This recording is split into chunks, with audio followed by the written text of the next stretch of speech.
If you have an anxious attachment style and you have a hard time talking about your feelings or your needs, this video is for you. For those of us who experience anxious attachment, we know this struggle all too well.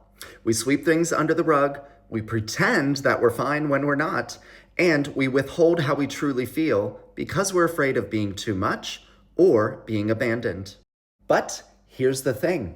When you hold back in these ways, you actually contribute to the increased likelihood that you'll experience the very abandonment that you're seeking to avoid.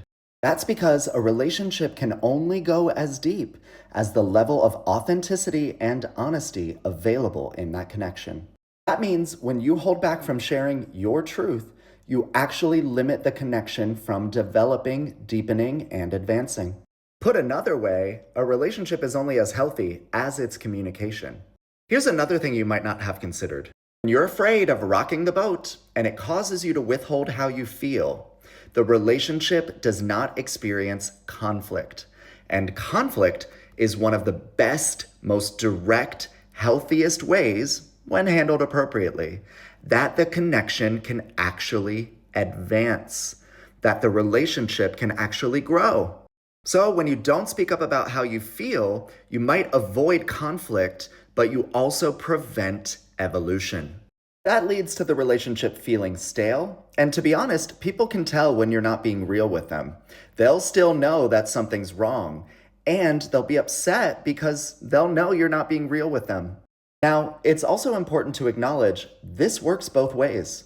When we speak up, it's important that the person we're partnered with can hold space for that they can hold our truth with comfort, care, and consideration.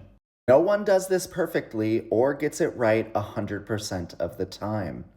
But if more often than not, they can hold space for how you feel, they don't invalidate you, and they can affirm through their words and actions that they have heard you, they contribute to the level of safety in that relationship.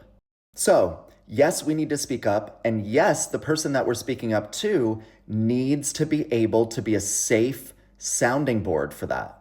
Again, it works the opposite way. When a partner approaches us and is honest about how they feel, it's really important that we receive that with as much comfort and compassion and care as possible, even if it conflicts with the way that we see things or how we feel. Accepting that multiple realities can be simultaneously true is the goal.